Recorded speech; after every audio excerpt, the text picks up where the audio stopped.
일단 그러니까 제가 그 2050 경남 탄소중립 로드맵의 순환경제 부분을 맡고 있는 연구원이고요.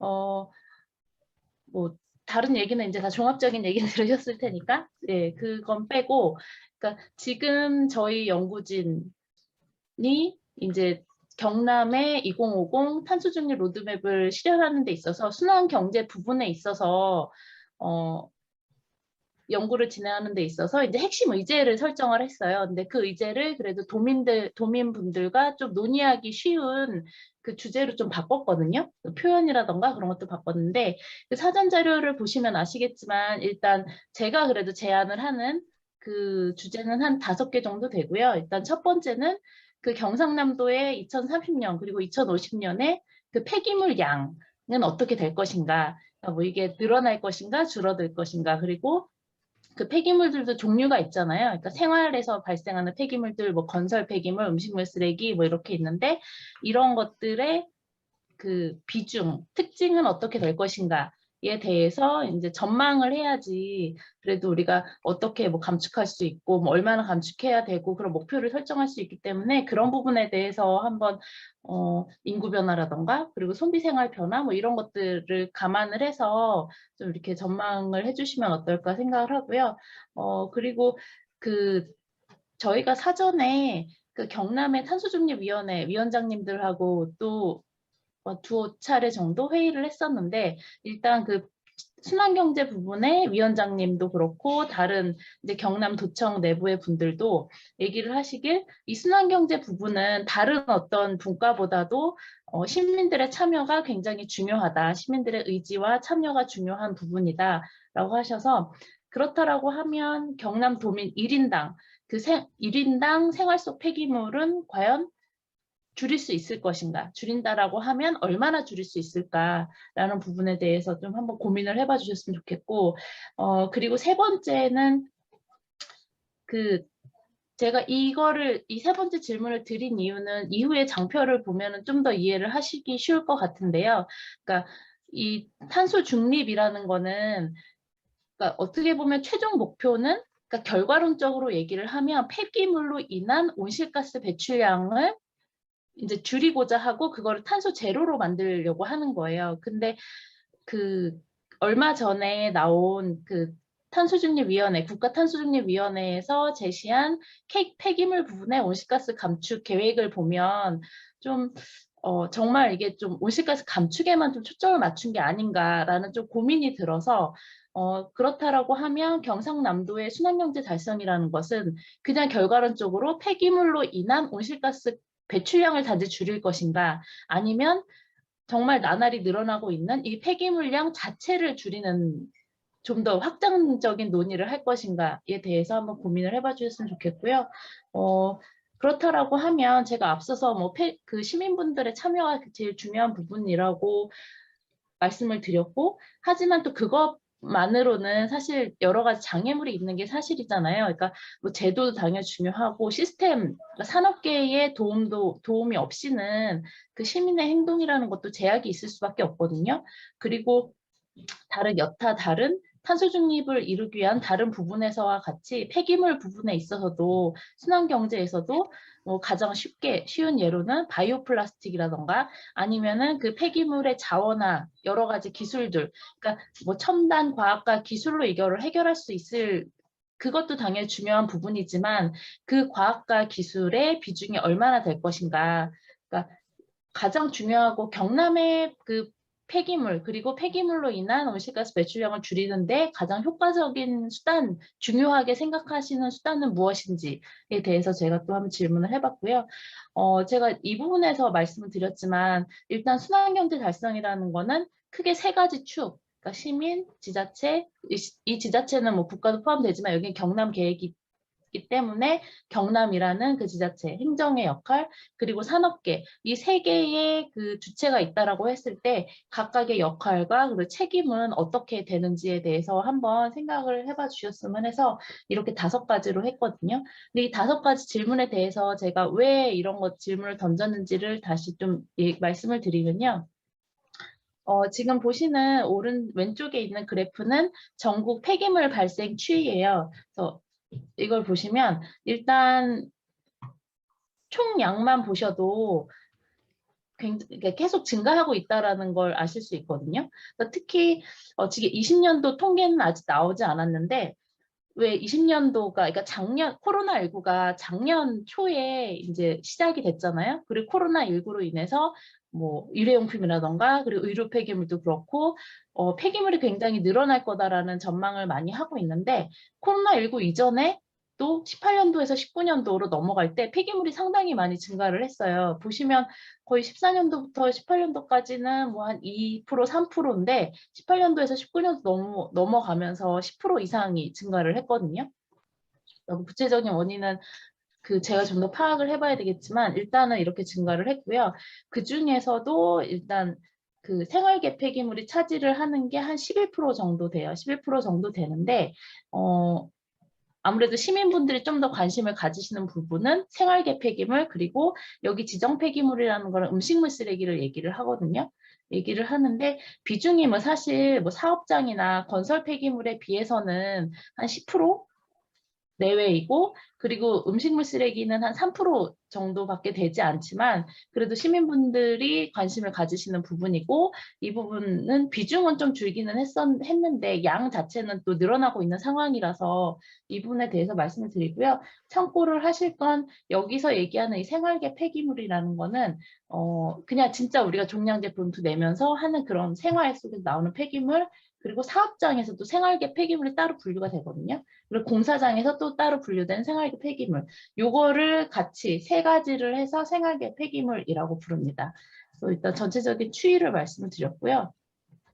그렇다라고 하면 가장 최근의 지역별 현황은 어떤지 잠깐 보시면 일단 특징을 얘기를 하자면 생활계 폐기물은 아무래도 인구 밀집 지역에서 가장 많이 나오는데 경남이 거기에 들어가더라고요. 그래서 인구 밀집 지역이라고 하면 대표적으로 서울과 경기잖아요. 근데 경남도 인구 밀집 지역으로 해서 생활계 폐기물이 많이 나오는 곳 중에 하나로 되었고요.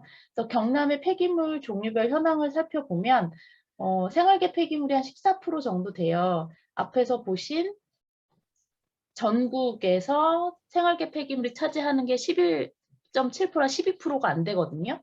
근데 보시면 경남이 14% 정도 차지하니까 많이 차지하긴 하는 거죠.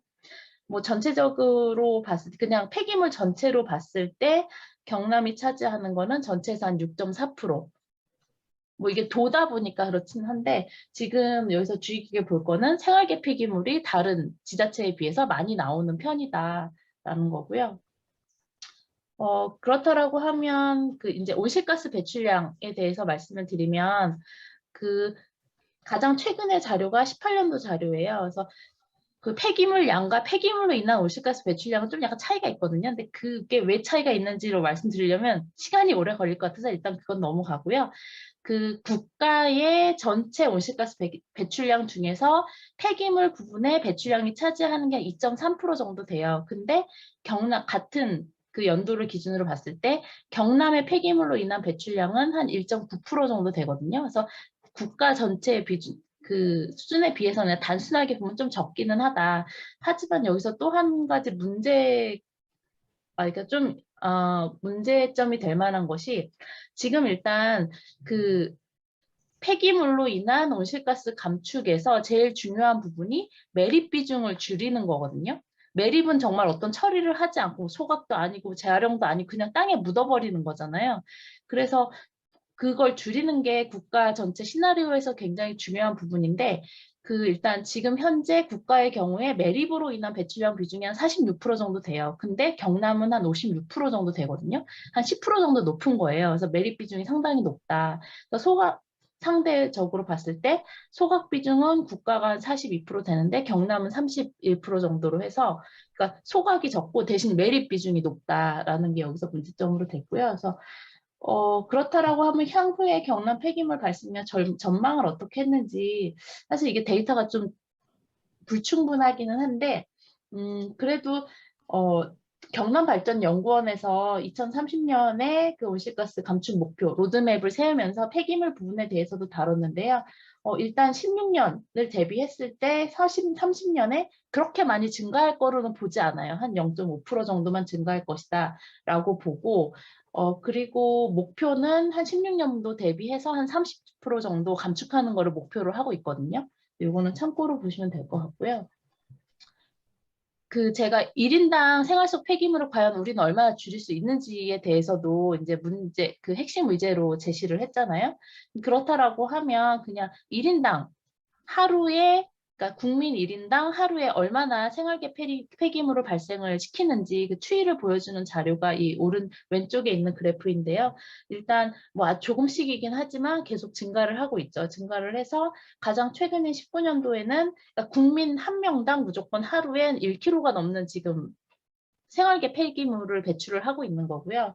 가장 최근 연도로 봤을 때 경남은 어떤 수준인지 봤을 때 앞서도 생활계 폐기물의 비중이 좀 높다라고 말씀드렸잖아요. 근데 이거는 단지 인구가 많아서도 있겠지만 1인당 발생량도 좀 높은 수준이거든요. 그래서 일단 제일 많은 건 제주가 제일 많아요. 이게 관광지고 제주는 도 전체가 관광지고 여행을 가면 아무래도 쓰레기를 많이 만드는 상황이잖아요. 그래서 제주가 제일 많고 그 다음이 강원. 강원도 약간 그 관광지 특성이 있어서 그런 게 아닌가라고 생각을 하고요. 그리고 그다음에 충북, 울산, 경북. 그러니까 경북, 경남이 거의 생활계 폐기물이 다른 도에 비해서 1인당 발생하는 폐기물량이 많은 수준으로 나타나고 있거든요. 한 1.3 정도로 많이 나오고 있고요. 그래서 경남도민은 1인당 생활계 폐기물을 줄여야 하는 당위성이 더 이 자료를 통해서 확인을 할 수가 있는 것 같아요. 그리고 그렇다라고 하면 생활계 폐기물의 연도별 상상, 이게 좀 말이 어렵긴 한데 제가 여기서 강조를 하고, 그러니까 여기서 좀, 네. 여기에서 주의 깊게 볼 건 이 합성 수지라는 게 플라스틱을 말씀을 드리는 거예요. 근데 보시면 플라스틱 양이 지금 14년도부터 18년도까지 요거는 국가 전체의 데이터고요. 요거는 경남을 제가 따로 본 건데 계속 늘어나고 있거든요. 특히 여기 보시면 그리고 또 이게 차이가 뭐냐면 이거는 아예 저희가 왜 분리배출하는 거 있잖아요. 분리배출하는 거고 이거는 또 종량제에 그냥 저희가 분리배출하지 않고 넣은 그 상태에서도 폐합성 수지, 그러니까 플라스틱이 얼마나 늘어나고 있는지를 보여주는 자료예요. 보시면 18년도에서 19년도 들어갈 때 거의 한 1.8, 7, 8배 정도 플라스틱류가 증가한 걸 알 수 있고요. 대신 이 플라스틱류가 분리배출하는 데 있어서는 양이 줄었어요. 국가 전체적으로는 줄어서 이게 좀 분리배출이 잘 되고 있는, 우리나라가 굉장히 잘하고 있는 상황인데 이때 18년도, 19년도에 뭐 어떤 이유 때문인지 지금 플라스틱류는 재활용 분리배출도 제대로 되지 않고 섞여져서 굉장히 많이 버려지고 있다라는 걸 보여주고 있고요. 그리고 경남의 상황도 보면 지금 한 10% 정도가 그냥 종량제 봉투에 이 플라스틱류가 섞여가지고 버려지고 있는 상황이거든요. 그리고 재활용 가능한 분리배출도 나라 전체 대비해서 좀 비중이 적기는 해요. 그러니까 플라스틱 문제, 지금 시민들이 그러니까 기후변화, 기후위기에 대해서도 심각하게 생각을 하지만 전반적으로 환경 문제에 있어서 제일 심각하게 생각하시는 부분이 여러분들도 그렇고 아마 폐기물, 그중에서도 플라스틱 문제일 거예요. 근데 우리가 배출하고 있는 거는 지금 이렇게 나날이 심각해지고 있다라는 걸 보여주는 자료고요. 제가 세 번째의 그 의제를 그냥 단지 폐기물로 인한 온실가스 감축을 우리가 지향을 할 것인가 아니면 폐기물량 자체를 줄일 것인가를 한번 고민을 해보셨으면 좋겠다는 말씀을 드렸잖아요. 그 이유가 그 8월 초에 아시겠지만 탄소중립위원회에서 탄소중립 시나리오 초안이 나왔고요. 거기에 폐기물 부분의 온실가스 감축 목표를 보면 이게 좀 특징적인 게 뭐냐면 그 18년도 대비해서 폐기물 부분의 온실가스 배출량은 74% 감축하는 게 목표예요. 근데 폐기물 자체는 6.6%밖에 감축을 목표로 하고 있지 않거든요. 그러니까 이게 좀 같은 수준으로, 그러니까 온실가스 배출량이 한 70% 정도 줄어들면 그냥 상식적으로 시민분들은 그렇게 생각하실 거예요. 그러면 폐기물량도 적어도 70%까지는 아니더라도 50% 이상은 줄어들지 않을까? 근데 폐기물량 자체는 지금 6.6%거든요. 그 이유가 왜냐하면 이 주요 이행 수단을 보면 아실 수 있는 것이 여기 보면 재생원료 사용 의무화라던가 아니면은 폐기물, 온실가스를 발생시키는 폐기물의 소각 매립량을 최소화시키는 게 감축 수단으로 제시되어 있어요. 그러니까 이건 어떻게 보면 온실가스 배출량을 감축하는 데 좀 초점을 맞춘 이행 계획이라고 보시면 돼요. 그래서 그리고 또 아시겠지만 바이오 플라스틱이 이것도 아직 다른 뭐 탄소 중립의 주요 기술로 제시되는 그래서 좀 약간 좀 이슈가 되는 것들과 마찬가지로 이게 아직 완전한 기술이 아니고 이게 바이오 플라스틱이 그리고 생분해성 플라스틱이라는 것이 저희가 생각하는 것처럼 정말 이거 그냥 버렸을 때 이게 토양으로 최대한 빠른 시간 내에 그냥 정말 토양으로 되돌아가는 그런 플라스틱이 아닌 거잖아요. 그리고 지금 뭐 앞으로 기술 수준이 굉장히 빠른 속도로 발전을 하겠지만 지금 나오는 바이오 플라스틱 같은 경우에는 거의 한 몇십 년 그리고 그것도 굉장히 고온에서만 그게 가능한 거고 그냥 실온에서는 이게 정말 100년 이상이 걸릴 수도 있는 상황이기 때문에 지금 단지 그냥 온실가스 감축에만 초점을 맞춰서 약간 불확실한 기술을 적용을 하는 게 폐기물 부분에서도 나타나고 있다라는 문제점을 제시를 드리고 그래서 우리는 경남은 과연 어떤 목표를 가질 것이냐에 대해서 한번 고민을 해봐 주셨으면 좋겠고요. 그리고 네 번째, 다섯 번째는 그냥 앞에서 말씀드린 그렇다라고 하면 우리는 경남은 온실가스 배출량만 다시 줄일 것이냐, 폐기물로 줄일 것인가, 폐기물 양 자체를 줄일 것이냐, 아니면 온실가스 배출량을 줄이더라도 우리는 어떤 방법을 택할 것이냐, 그리고 각자의 역할은 어떻게 나누고 그 책임을 강화할 것인가에 대해서 고민을 하셨으면 좋겠어서 제가 이걸 제시를 했고요. 한 가지 제가 여기에는 넣지 못했는데 시민 행동에서 많이 강조가 되는 게 뭐 앞에서도 이런 얘기가 나왔지만 일회용품 사용 안 하고 음식물 쓰레기 줄이고 이런 분리배출 잘하고 그런 것들이 있어요. 하지만 아시겠지만 내가 일회용품을 쓰고 싶지 않아도 포장재를 덜 쓰고 싶어도 그냥 마트에 장 보러 갔을 때 겹겹이 묶음 포장이 되어 있고 그냥 1인용 정말 이렇게 불필요한 것들을 내가 어쩔 수 없이 선택할 수 없는 상황이면 개인의 행동도 한계가 있을 수밖에 없거든요. 그러면은 나오는 제품 자체가 포장재가 없거나 아니면 분리배출이 쉽게 그러니까 지금 대표적으로 화장품 같은 경우가 가장 정말 재활용성이 떨어지는 제품인데요. 복합 소재, 그러니까 여러 가지 소재가 한꺼번에 한 제품에 한 포장되어 있고 이것도 분리도 잘 안 돼요. 여자분들 크림이나 뭐 그런 거 써보시면 아시겠지만 이게 정말 플라스틱과 유리와 아니면 금속과 이런 것들이 아예 접착제로 딱 되어 있어서 아무리 내가 이거 분리를 해서 따로 배출을 하려고 해도 그런 게 안 되는 상황이거든요. 그러면 이런 거는 기업 자체에서 소재를 단일화하거나 아니면은 2가지 이상의 소재를 쓰더라도 이게 분리가 잘 되도록 그래서 시민들은 이거를 그런 제품을 어쩔 수 없이 구매를 하더라도 제대로 분리를 해서 해야지 이것도 재활용성이 높아지거든요. 그러니까 그런 부분도 산업계에 계속 요구를 해야 되는데 시민분들이 그런 얘기도 하세요. 뭐 기업이 그렇게 하는 거 우리가 어떻게 하냐라고 하지만 뭐 요즘 플라스틱 어택 운동 많이 하잖아요. 그래서 뭐 예를 들어서 두유에 있는 빨대 같은 거 그리고 과자에 있는 플라스틱 트레이 같은 거 불필요하다라고 다 모아서 해당 기업에 보내고 이런 포장재를 개선해달라라는 요구가 실제로 반영이 되어서 포장재 개선으로 이루어지고 있거든요. 그러니까 산업계의 움직임도 어차피 소비자인 시민분들의 행동으로 이루어질 수 있기 때문에 그런 부분에 있어서도 함께 어떻게 보면은 산업계와 그리고 지자체의 이런 규제도 바꿀 수 있는 원동력이 좀 시간은 걸리겠지만 시민분들에게 있다. 그러니까 우리가 할 수 있는 역할의 그 범위가 상당히 넓다라는 것도 함께 감안을 해주셔서 이런 것들을 한번 고민을 해봐 주셨으면 좋겠는 마음에서 이 부분을 했고요. 뭐 일단 장애물은 제가 앞서 말씀드린 이것들이 다 장애물이 될 것 같아요. 그러니까 주어진 시장 조건의 한계. 그러니까 현재 시장에서 유통되는 제품이나 포장재의 범위를 크게 벗어나서 생활할 수는 없잖아요.